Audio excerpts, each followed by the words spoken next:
Hello everyone, and welcome back to your daily government and financial news update. In today's video, we'll be discussing the 2023 cost of living adjustment for those on Social Security. Other than that, I'll also be going over recent data on inflation and why perhaps it hasn't actually peaked after all, at least according to a key projection. Furthermore, we'll be going over the jobs report for today and why what's usually good news would actually be bad news. And finally, we go over some updates in the stock market and Bitcoin. Now, as always, I am definitely interested in hearing your thoughts on everything, and I wanted to quickly thank everyone for giving my videos likes and sharing them, as that certainly helps push these videos out to other people like you. Okay, so yesterday I made a video detailing how much of an increase people on Social Security benefits could expect to receive, whether they were receiving SSI, Ssdi, or retirement. I'll leave a link to that video in the description box below, but in that video I mentioned a projection made by the central bank showing that next year inflation would be going down to 2.86%, then to 2.26% in 2024, and finally going back down to 2% in 2025. Now, taking 3 years to get all the way back down to the 2% target inflation is certainly a long time to do so, but I'm also thinking that most of us would be pretty relieved if we were to go back down to below 3% for 2023. Back in the late 1970s, early 1980s, when inflation ran like crazy with 3 consecutive years over 10%, it took a few years to really get it under control, with 1982 going down to 6.13%, 1983 going down to 3.21%, 1984 at 4.30%, and finally in 1986 back down to below 2%. If that's any indicator of how inflation will get back under control in today's economy, we may be in for quite the bumpy ride even over the next year. Now, what's scary here is that an inflation nowcasting report by the Federal Reserve Bank of Cleveland is showing that inflation may not have even peaked. And this is something that we've been hearing over the past several weeks, that inflation has finally peaked, and now is the time that we're finally going to start seeing relief in prices. We've heard that the Fed finally has inflation under control, not to worry, and President Biden in a recent 60 Minutes interview also said that Americans really just need to put inflation into perspective, considering that it's no longer increasing. So first off, what exactly is nowcasting, and why is it being used by the Federal Reserve Bank of Cleveland? Well, essentially, it's basically like a weather report for the economy. It's simply a prediction using certain indicators, much like weathermen use certain things to predict whether it's going to be a sunny day or perhaps a rainy day.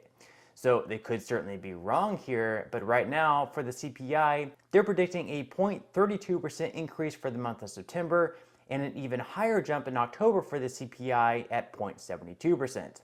Additionally, they show a core CPI, which is basically inflation minus the price of food and energy, increasing by over 0.50% for the months of September and October. If true, this data obviously wouldn't be very pleasant, as it would come in quite a bit higher than projected. Remember, the Fed's goal is for 2% inflation, so having a core inflation of 0.5% would translate to 6% over a year, an amount 3 times greater than their current goal. Again though, this is simply a projection, and it could be wrong, just like weathermen aren't right 100% of the time, but it's definitely something to keep in mind. Now, what exactly does this mean for those currently receiving Social Security benefits? Well, as far as the cost of living adjustment for next year goes, not a whole lot. So right now, we're simply waiting for the CPIW data for the month of September, which likely won't change too many things as far as averages go.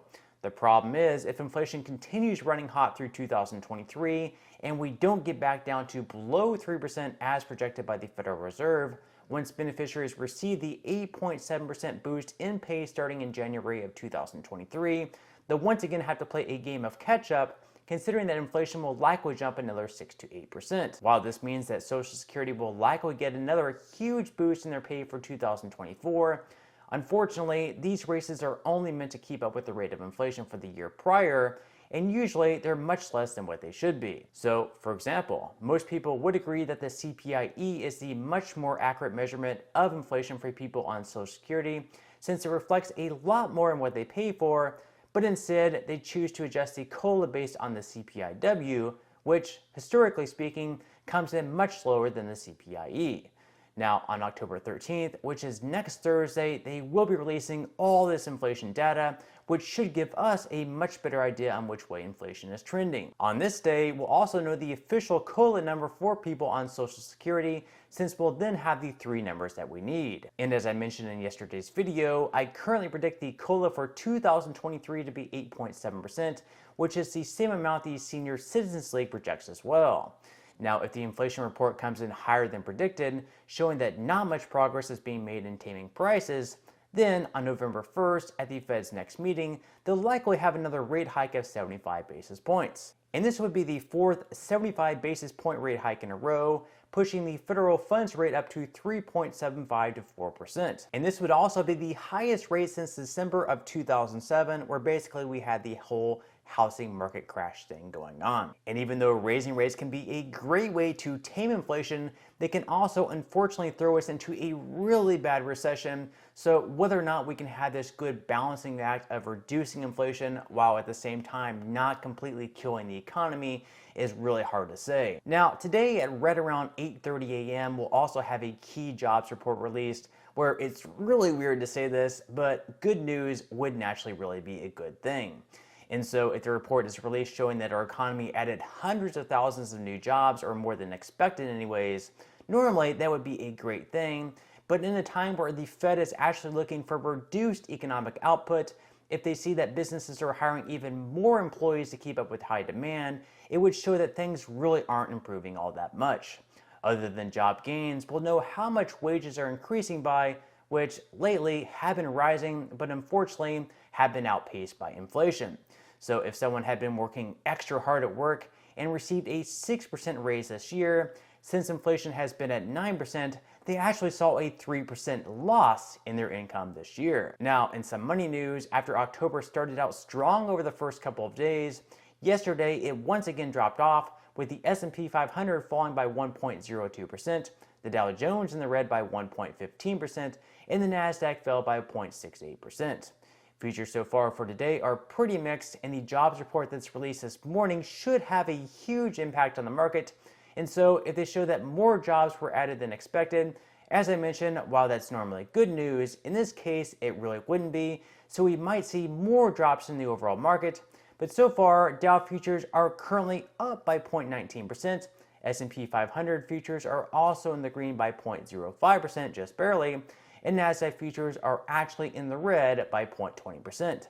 Like the stock market, over the last day, Bitcoin has also been down by 0.87% and is currently sitting back in the high 19,000s. Now, it's certainly tough saying for sure where stocks will go from here, as inflation and the economy are really difficult to predict in the uncertain times that we currently live in.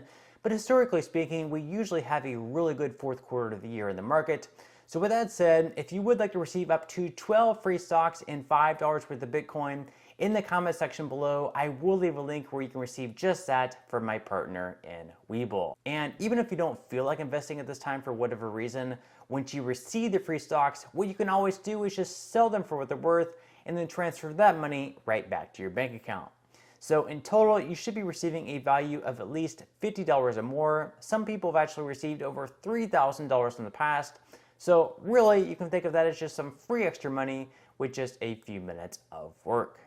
But on that note, I'm going to go ahead and wrap up this video. If you enjoyed the content in today's video and you would like to see more like it, make sure to give this video a like, subscribe to my channel, and also ring the notification bell.